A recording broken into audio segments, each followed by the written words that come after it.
Hey guys, so I want to do a quick comparison here between LG Q6 and Nokia 6, both very affordable handsets, coming with very similar specification, and I wanted to compare them here head to head. Let's just start them up.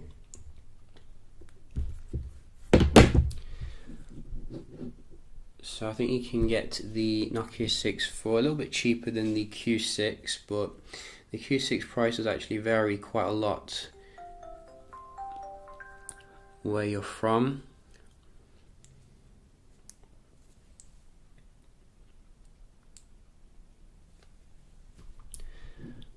So it looks like the Q6 is going to beat the Nokia when it comes to the boot up.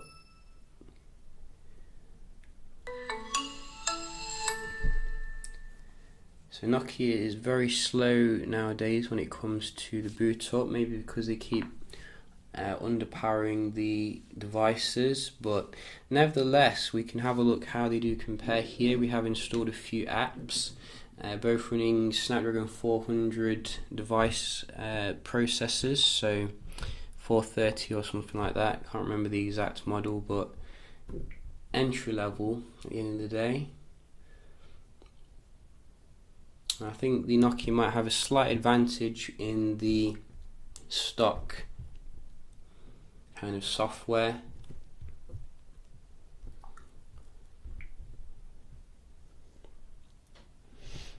Very similar so far though, I gotta say, it's not too different. Maybe the Q6 there. You can see the Q6 is making a lot better use of its space compared to the Nokia 6 with its huge bezels, leading to like a similar kind of display size but much smaller and compact. And I'm not seeing a huge difference here. Let's just try some of the games.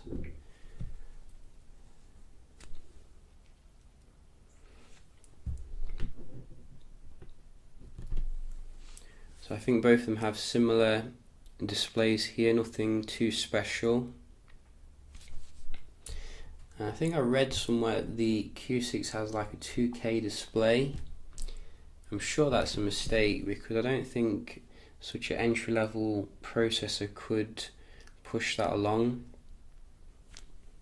I'll double check it to be correct.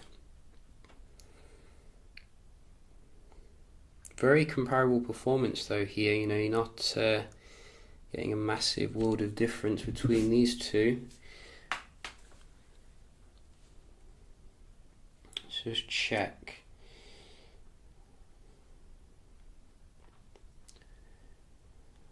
And what is so it's IPS and it's getting 442 ppi, so I think that's just full HD, but it does say 1080 by 2060, so that could be 2K. Strange, because that would be quite difficult for gaming, I'm guessing, when it comes to that processor. Just one more here.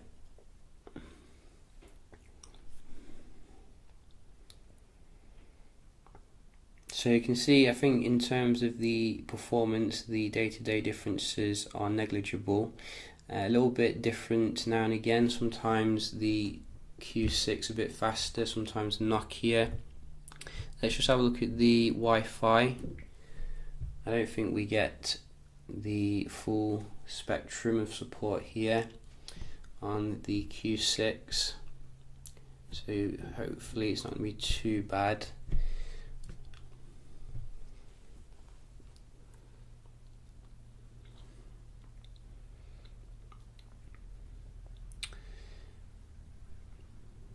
The most you're going to get is probably about 50, as you can see, and the Nokia does give you the full spectrum, so I think this is going to be quite conclusive.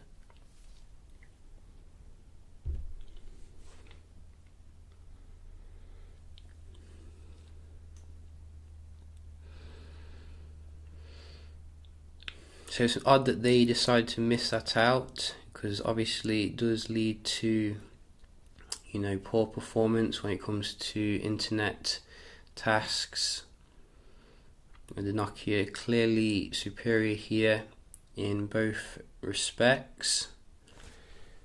So let's go to some web browsing.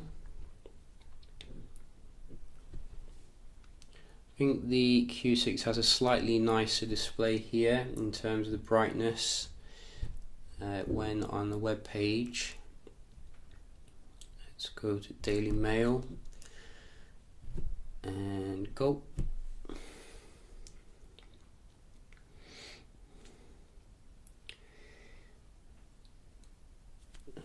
So very comparable. Maybe the Nokia was a bit quicker loading content. Pinch to zoom. Quite a laggy affair here. You can see this is where the entry-level processor shows itself. But as long as you're not hammering it too hard, it shouldn't be too bad, I'm guessing. It's GSM.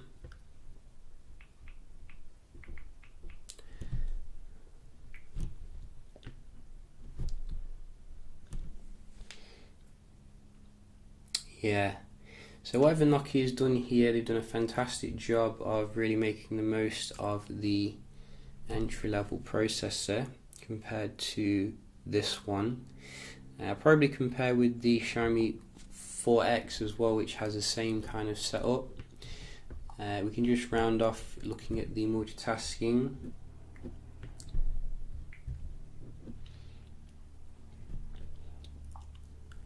So traditionally LG has been a bit weird with this, except for its high-end phones, which it usually does quite well with.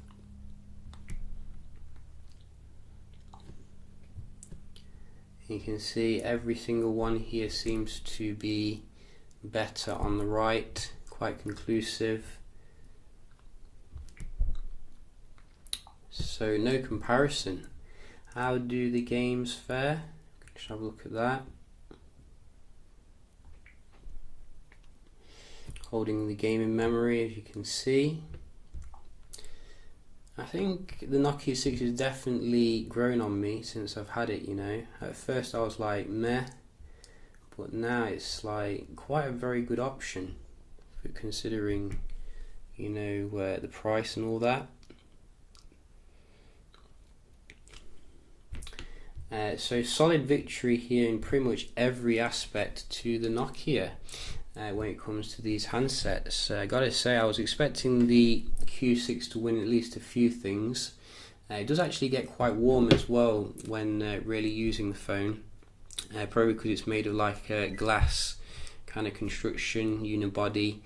I think there's some other things to consider between these two. You know, I think you could consider the build quality. I keep saying the build quality on the Nokia is amazing, because that's what it is actually. It's exactly as I like it in terms of a phone. You know, nice chamfering, metal kind of design, no fingerprints. So I think that's something, you know, that I would prefer personally compared to the fingerprints that you will get on something like the Q6. But I think Nokia for the next gen could definitely copy the full vision display that you do get with the Q6, as well as the waterproofing IP68 as well. You know, that is something that you do get on the Q6. So it's not completely without any advantages, but you know, I think in terms of getting a fingerprint scanner as well, the Nokia 6 is a clear choice here between these two. So yeah, just a quick little comparison here. We'll do some other comparisons with the Q6, checking out other things as well, and I'll see you in the next one. Cheers.